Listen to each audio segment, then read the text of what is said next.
Ok, moçambicanos, moçambicanas, meus irmãos, minhas irmãs, minhas mães, meus pais. É o seguinte, hoje, conforme prometido, dia 1 de dezembro, vamos ter uma live extremamente interessante. E esta live tem a ver com o quê?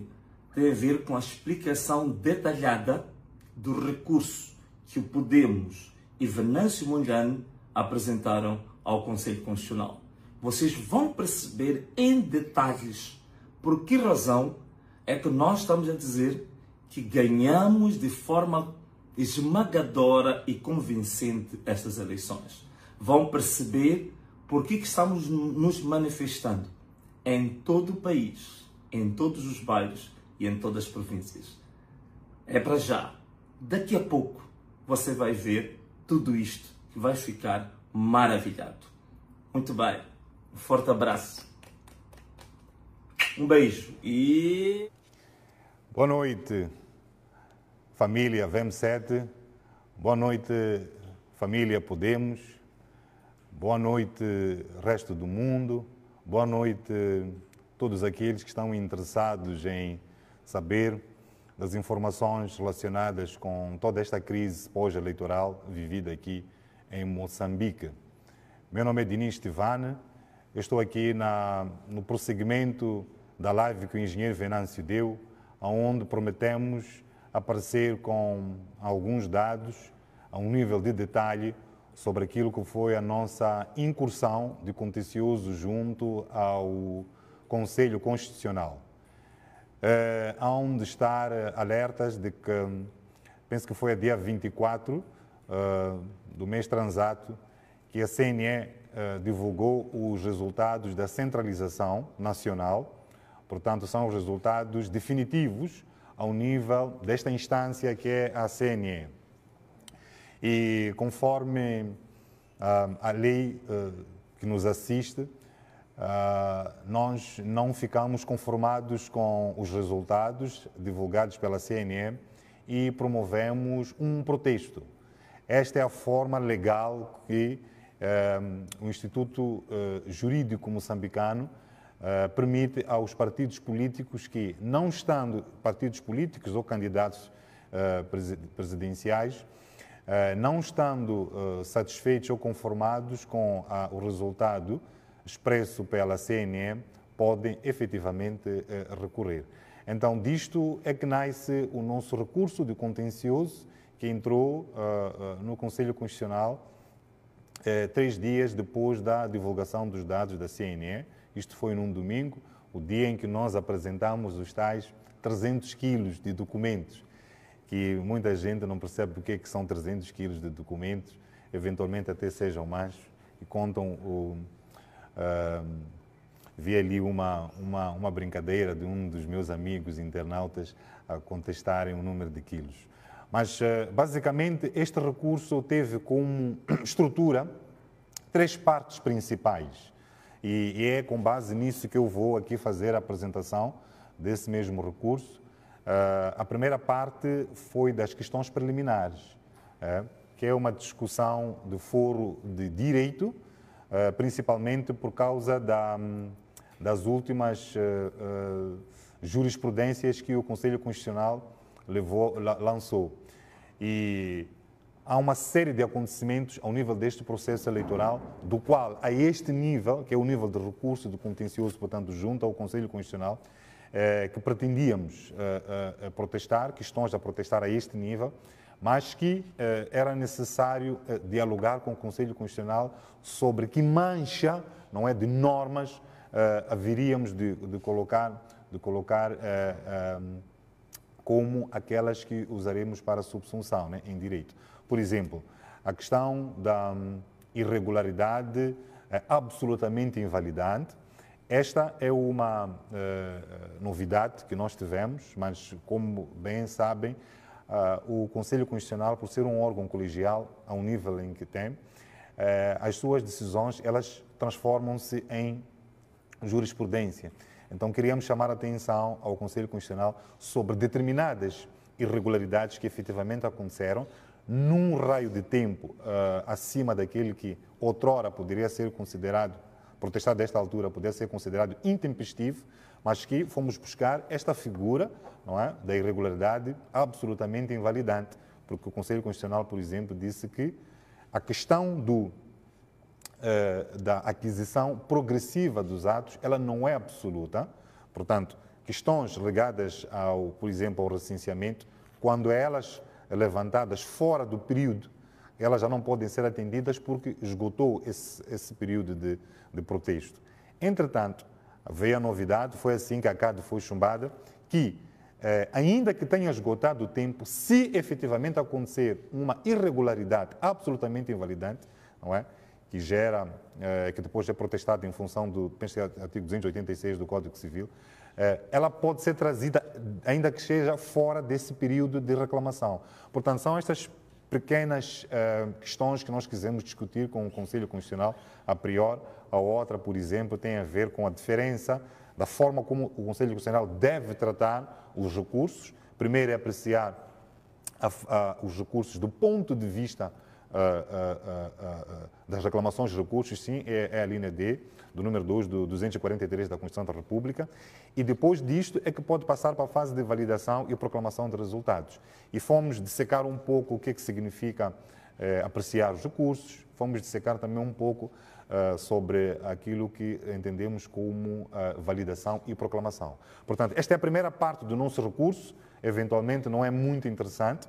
A segunda parte do recurso é que é efetivamente aquilo que nós temos como o pano de fundo desta apresentação, porque muitas pessoas efetivamente não estão a entender o que é que nós estamos a protestar.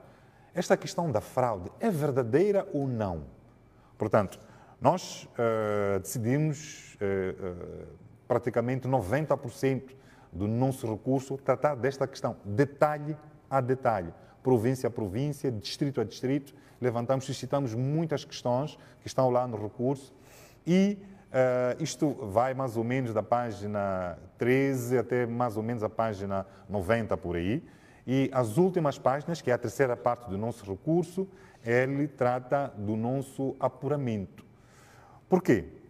Porque se nós versarmos o nosso recurso para que ele, um dos pedidos, no final de contas, é invalidar esta centralização feita pelo Conselho, Comissão Nacional de Eleições, então nós depois deveríamos apresentar aquilo que é a nossa visão sobre como deveria ter ocorrido as eleições. Então apresentamos o nosso apuramento, não é? Nós chamamos de contagem paralela. Portanto, como podem ver, são três partes deste recurso. A primeira parte vou fazer uma síntese, que é o debate sobre questões de direito. A segunda, que é como é que nós identificamos a fraude. E a terceira parte é a parte referente à nossa contagem paralela. Portanto, já dissequei aqui sobre a primeira parte, não vou mais levar mais tempo. Vou pedir, sim, aos meus companheiros, que é para nós avançarmos para o slide referente a nossa crítica à zona sul do país. Portanto, como é que isto ocorreu? Como é que nós fizemos isto? Nós identificamos que, ao nível das três eleições, há discrepância entre número de votantes. Eu vou explicar muito bem. Nós temos uma eleição que é consignada como eleição geral. Portanto, ela congrega três eleições. É a eleição presidencial, que é para se votar o presidente da República. Depois temos a eleição legislativa, que é para votar os deputados da Assembleia da República. E, por último, temos a Assembleia Provincial, que é para votarem-se os deputados em cada uma das Assembleias Provinciais. E é a partir desta eleição que sai o governador provincial. Então, o que é que acontece? Quando o eleitor ele se dirige, não é, à mesa de voto, ele recebe três boletins de voto. Um boletim de voto para a eleição presidencial, um boletim de voto para a eleição legislativa e o terceiro para a eleição provincial. Portanto, significa que por cada um dos postos de votação ou assembleia, não é? Assembleia, vamos supor, estando aqui como presidente da Assembleia, terei os meus colegas à volta, e à frente nós temos urnas. Portanto, se nós temos três boletins, nós também teremos três urnas à nossa frente. Então, quando o eleitor chega, ele recebe 3 boletins. Então, ele vai decidir quem vai votar para a eleição presidencial, depois qual é a formação partidária para a eleição da Assembleia da República e provincial. Portanto, significa que em cada uma das mesas de voto, não é? Suponhamos que nós temos uma mesa com 800 inscritos, mas efetivamente nessa mesa só foram votar, já que temos uma abstenção de quase 50%, foram votar, vamos lá, 400 pessoas. Significa que quando começar o processo de contagem, em cada uma, não é? Por hipótese, em cada uma das urnas vão sair de lá 400 votos, em cada uma delas, sem dizer em cada uma delas para que candidato ou para que informação partidária se votou. Então, isto é que seria uma situação normal, não é? Portanto, era muito mais fácil de perceber, em função do número de abstenções, não é? O nível de abstenção, desculpa, aquilo que foi a diferença entre o número de inscritos e o número de votantes. Portanto, o que aconteceu, afinal de contas? Aconteceu que, diante daquilo que a CNE apresentou, os votos começaram a fermentar. Aconteceu o quê? Em cada uma das urnas, não é? Aparecem resultados completamente diferentes. Então, ao invés de aparecerem 400 votos na urna presidencial, apareceram 600, apareceram 800, apareceram 1000 até, não é? Então, isso significa que a tese da CNE é de que os votos, quando eles colocados na urna, eles germinam, fermentam, não é? É como se os votos lá casassem e fizessem filhos. É como se os votos depois quisessem formassem famílias. Então, que das 7 ou 8 em que a mesa é aberta até as 18 em que termina, votando 400 pessoas poderiam aparecer 800 votos. É como se os votos fizessem filhos. Portanto, é isto que nós estamos aqui a dizer. Portanto, o enchimento de urnas foi evidentemente uma realidade. Podem ter já percebido, por exemplo, a partir da eleição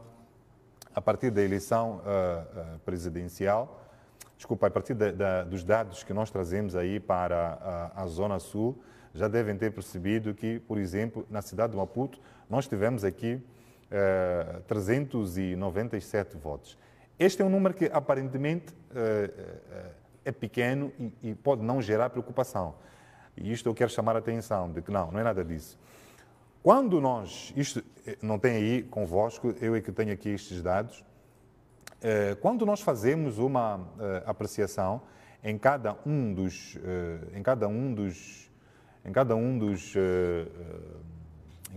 distritos, aí é que nós nos apercebemos do verdadeiro problema. Deixa-me ver aqui. Nós começamos a ver o verdadeiro problema. Portanto, ao nível da cidade de Maputo, eu vou dar exemplo de 2 distritos. É o distrito de Camavota e o distrito de Camachequém. Reparem, esse número de 397, como disse, esconde uma verdade, não é, preocupante. Em Camavota, nós tivemos uma diferença de 5.049 votos. Em Camachequém, nós tivemos uma diferença de 8.315 votos. É absolutamente gritante esta diferença de votos entre as eleições. Portanto, se nós temos uma eleição, não é, presidencial, depois a legislativa e a provincial, o normal é que seriam exatamente os mesmos. Nós, quando vamos para a província de Maputo, nós temos uma diferença de 31.291. 31.291, penso que é o número que está a sair aí no vosso ecrã. Aliás, ia pedir aqui aos internautas para usarem a câmera inteira, que é para poderem apreciar melhor, não é? Portanto, o celular, ao invés de estar nesta posição, ele vai ficar na posição horizontal. É a forma que vocês podem ter. E arrastem os comentários, podem observar os comentários depois, que é para poderem ter um melhor consumo desta live. Depois, ainda aqui ao nível da província de Maputo, não é? Somatola teve uma diferença de 5.206 votos. Boane teve uma diferença de 8.606 votos. Como podem ver, não é possível que a CNE tenha conseguido criar, vamos lá, 8.606 novos cidadãos, justamente naquele momento em que houve a eleição. Então, são estas questões que nós estamos a levantar aqui no recurso e a dizer que, olha, não há condições para estes resultados serem validados. Então, ao nível, por exemplo, da província de Gaza, nós tivemos um total de 5.877. Esta é a diferença ao nível da província de Gaza. Mas, por exemplo, por distritos, este é um dos exemplos, por exemplo, Bilene, nós tivemos 2.766. Só em Bilene. Só em Bilene. Portanto, quando nós apresentamos os resultados desta forma, portanto, ao nível do distrito, as discrepâncias que estão ao nível do distrito e as discrepâncias que estão ao nível da província, significa que, quando houve o apuramento intermédio, que é o apuramento ao nível do distrito, então houve a adulteração premeditada de dados. E quando se passou para o apuramento provincial, houve uma nova adulteração. Vocês estão a perceber a gravidade disto. Portanto, não bastou só haver uma fraude ao nível das mesas, portanto, edital por edital de cada uma das mesas de votação. Mas, ao nível do distrito, quando somavam os números de editais, eles também faziam uma nova adulteração. É por isso que nós apresentamos desta forma, da forma provincial, depois ao nível do distrito, que é para dar exemplo que isto não é uma constatação apenas ao nível da centralização provincial, porque se fosse assim, a eleição, em princípio, só estaria enviesada ao nível da província.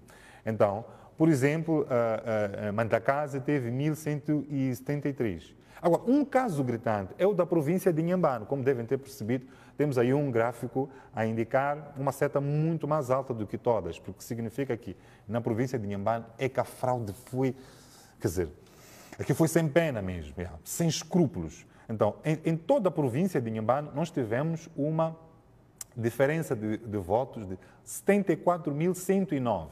Eu vou me ater, eu estive aqui a fazer umas contas, só para vocês poderem perceber a gravidade disto. A província de Inhambane, ela tem cerca de 1.400 habitantes, desculpa, 1.400.000 e tal habitantes. Portanto, ela contribui para o total de habitantes de Moçambique, é mais ou menos 4, 5 ou 6% no máximo por aí.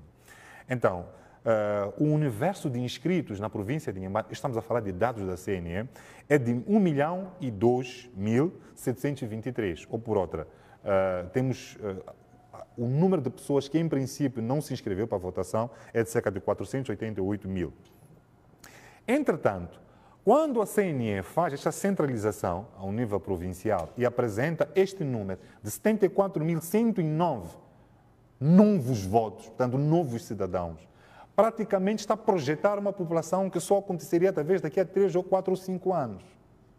Portanto, nós estamos a trazer estes dados que é para fazer perceber, não só a Moçambique nesta live, mas também ao Conselho Constitucional, que não há condições de se aprovar aquela deliberação da CNE.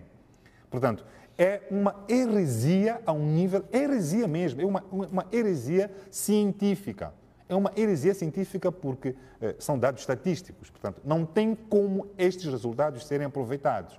Porque falseia estatísticas populacionais, falseia a estatística ao nível do universo de votantes e inscritos, falseia, logicamente, uma eleição, todos os dados. E um dos grandes, podemos assim dizer, uma das grandes vitórias que nós passo a moderação, né? A modéstia, desculpa, deste nosso trabalho de recurso, foi conseguir apresentar uma situação de 2 em 1. 2 em 1 significa o quê? Que nós poderíamos ir dizendo que em que é que consistiu o enchimento de urnas ou em que é que consistiu a adulteração de resultados, trazendo o número de inscritos, aquele que era suposto votar, e depois trazer aquele que apresentaram, portanto, que é um número de votantes a mais. Então, nós conseguimos, ao trazer a diferença entre o número de votantes, ou a diferença entre as eleições, nós conseguimos despertar exatamente este elemento, mas trazendo o outro, que é a diferença entre o número de votantes. Eu vou voltar a explicar isto.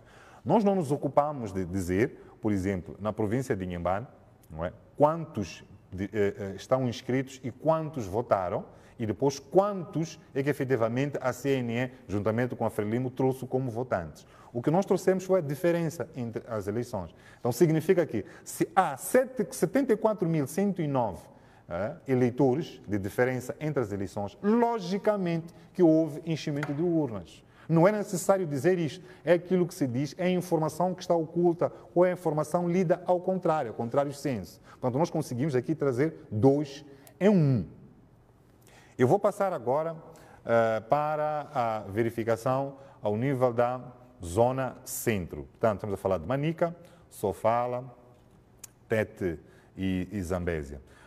Devem ter se apercebido aí. Em Manica nós tivemos 1.120, não é? Como podem ver, toda, mas a quem vai olhar para Manica e dizer, olha, 1.120 não é um número tão expressivo, tendo em conta o nível populacional. É sim, porque isto já é o apuramento provincial. Ao nível dos distritos, nós também voltamos a ter aquela situação que tivemos em Maputo, eu já expliquei, 8.000 e tal, 5.000. Então, ao nível dos distritos, isto é preocupante, porque significa que o roubo foi tão alto, tão desorganizado que eles nem conseguiram conciliar. Portanto, este enchimento de urnas poderia efetivamente ser, podemos assim dizer, disfarçado se depois, ao nível do apuramento provincial, os dados tivessem sido harmonizados. Ou por outra, os dados da eleição provincial, legislativa e provincial, eles ficassem iguais. Aí ia se ocultar, enquanto que, ao nível dos distritos, havia esses empolamentos. Portanto, ao nível da província de Sofala, nós tivemos 5.499, não é, de diferença. Depois, em Tete, 10.335, não é? E por último, Zambésia. Zambésia é um caso também quase idêntico ao de Inhambane, não é? Em que tivemos ali uma fraude nunca vista. São 55.013 votantes de diferença. Então, imaginem que nós tivéssemos até feito um outro sistema, que é fazer o cumulativo. Portanto, seria quantos a mais estiveram, não é? Numa eleição, depois noutra e por aí em diante. Nós teríamos já um cumulativo, né? Mas não fizemos isso. Então, ainda íamos apresentar um resultado bastante mais preocupante.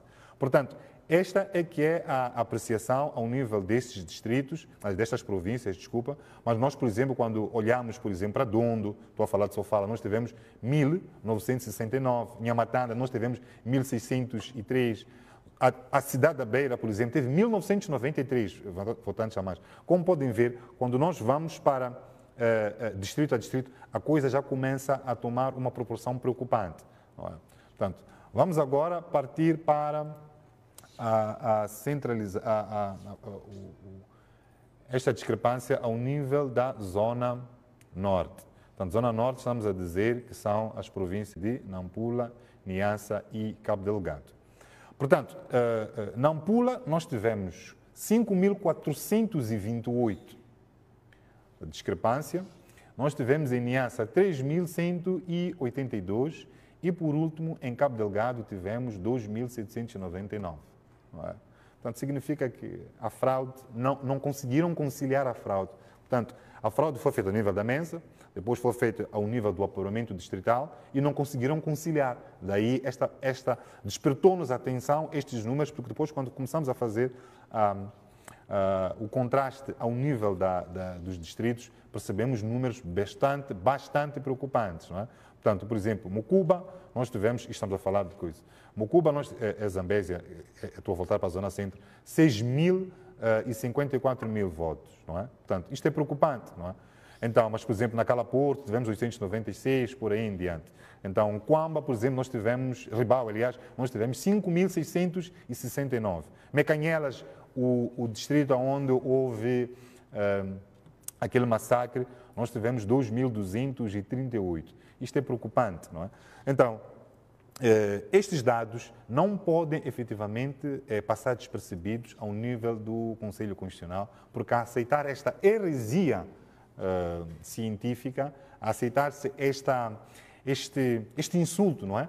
A nossa inteligência, não é? Seria o mesmo que a aceitar que a população moçambicana que hoje votou, em princípio, é aquela que só existiria daqui, por exemplo, a 5 ou 6 anos. Portanto, nós aqui apresentamos esses dados, Mas estas discrepâncias também, como podem ver, se não houve conciliação entre as províncias, a discrepância também foi ao nível do apuramento geral e depois ao nível do apuramento global, porque a nossa eleição também não ocorreu só ao nível de Moçambique, mas aconteceu também na diáspora. Nós não vamos levar muito tempo. O que nós estamos aqui a fazer é para, como dissemos, é para dar continuidade à live do engenheiro, trazendo estes dados e convidar. Este recurso, meus caros, é um recurso que está disponível. Nós vamos continuar a ter este trabalho de nos abrirmos à crítica, de nos abrirmos ao diálogo, de nos abrirmos a este casamento, podemos assim dizer, com o povo moçambicano, que é para nós explicarmos o que nós andamos a fazer. Os outros, não sei porquê, as outras formações, não sei porquê, não partilham os seus documentos, não partilham os seus recursos, não partilham a forma como trabalharam. Nós vamos continuar, a equipe de VEM7, a equipe Podemos, vai continuar a trazer esta transparência total. Alguém tem uma fonte diferente de cálculos, pode também apresentar. Portanto, feito isto, não é? E mostrado que não é possível admitir-se estes resultados, nós então vamos partir para a última parte do nosso recurso. É a parte referente ao nosso apuramento. Nós não poderíamos, de maneira nenhuma, criticar, portanto, fazer este protesto, impugnar a deliberação 105 da CNE, se depois nós não trouxéssemos aquilo que é a nossa avaliação. Nós, como preâmbulo desta última parte, quero fazer aqui uma constatação que é a seguinte. Nós, infelizmente, não conseguimos ter a totalidade de atas. Portanto, não tivemos 100% de atas. As razões são as seguintes. Portanto, podem ter se apercebido, porque foi veiculado nas nossas páginas, que houve roubo de credenciais de delegados de candidatura e depois a própria CNE não nos facultou uma segunda via. Há de notar que, e nós também fizemos veicular isso nas nossas páginas, que as pessoas que assaltaram o nosso mandatário para o distrito de Cambuquana, este que foi assaltado, foi violentado, foi ao hospital, e levaram dele 265 credenciais para delegados de candidatura. Este indivíduo contou-nos que, depois que nos apercebemos que o Elvino e o Paulo Guambe, estes que foram crivados de 25 balas, não é? Ficamos a saber que houve 2 carros brancos BT-50. Ele apercebeu-se e disse-nos que as pessoas que assaltaram, que violentaram, que levaram não só os documentos e também outros bens, eles queriam só os documentos, também se faziam transportar numa BT-50. Portanto, aqui nós fazemos este pequeno parênteses que é para fazer uma crítica à Procuradoria-Geral da República, que tem se ocupado de fazer uma verdadeira caça às bruxas, não é? Tentando imputar algumas culpas a algumas pessoas, não é? O engenheiro e pessoas que o circundam. Então, nós já dissemos isto, até hoje, nunca a PGR veio ter conosco, nunca a PGR pediu para entrevistar o nosso mandatário, que é para ele confirmar esta alegação de que, efetivamente, as pessoas que o assaltaram, não é, faziam-se transportar em 2 BT-50, exatamente as pessoas que deram 25 tiros ao Elvino. Portanto, não se avançar para a investigação deste crime hediondo que matou Elvino Dias e Paulo Guambe significa que a PGR está a comportar-se como parte do problema e não a solução. Mas nós continuando, por que não tivemos 100% datas? Houve recusa de emissão de credenciais para delegados de candidatura. Aqui também fazemos um parênteses. Na deliberação 105, há de constatar que nós temos ali várias colunas do Partido Frelimo, da Renamo, do MDM e depois do Podemos. E há de perceber que por baixo a Frelimo aparece com 54 mil delegados de candidatura inscritos. Nós do Podemos submetemos tempestivamente pedidos para credenciar os nossos delegados e nós tínhamos atingido também uma cifra quase de 100%. Mas só nos foi concedido, como se apercebe dessa deliberação, cerca de 30 mil, ou portanto, metade daquilo que nós tínhamos pedido. Portanto, como se pode ver, houve uma clara, uma deliberada denegação da participação do Podemos nestas eleições, a título de supervisão. Depois, o que aconteceu, afinal de contas? Mesmo nesses 30 mil, a emissão de credenciais para delegados de candidatura foi feita de maneira propositada, não é? Que é, emitiam credenciais pedidos em Boane, mas afetando a pessoa em Marraquém, ou em Boane afetando a pessoa em Namacha. Podem perceber, ou de Boane afetando a pessoa num ponto, por exemplo, da zona do Costa Sol, no centro da cidade de Maputo. Ou por outra, houve uma ação deliberada de provocar uma demora dos nossos delegados de candidatura, não é? Porque só nos deram muitas dessas credenciais exatamente no dia da votação e disseram vão a este sítio. A pessoa pegava a sua credencial e pasmava-se, porque ela estava em Boane, mas afinal de contas o seu nome saiu para uma mesa que está em Marraquém. Como podem ver, isto foi tudo propositado. Mas ainda, houve também recusa de divulgação de apuramento das mesas de votação. Portanto, não só a CNE fez de tudo para impedir-nos que nós participássemos das eleições, mas também, durante o processo de contagem, não houve divulgação. Quem acompanhou as páginas do Elvinho Dias, as minhas páginas, as páginas do engenheiro, onde reparar, eu fiz, por exemplo, um vídeo, eu estava em frente, por acaso estive atento a este distrito de Cambuquana, eu estive naquela escola que está na N1, próximo do Benfica, chamado, acho que é Inflene Benfica, exatamente, sim. Então, naquela escola não houve a fixação de um único edital. Portanto, não só obstruíram a nossa presença naquele posto de votação, como também nem chegaram a colar um único edital.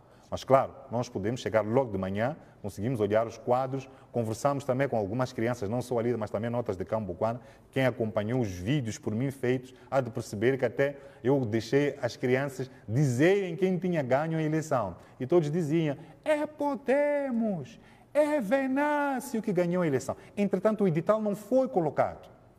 Portanto, mais do que isso, recusa da assinatura de atas editais nas mesas de votação também. Portanto, em alguns casos em que os nossos delegados, dos poucos que nós conseguimos ter, menos desses de 30 mil, houve muita recusa. Assim, o que faziam os membros da mesa? Eles trabalhavam sobre o duplicado e mesmo esse duplicado ele não era assinado.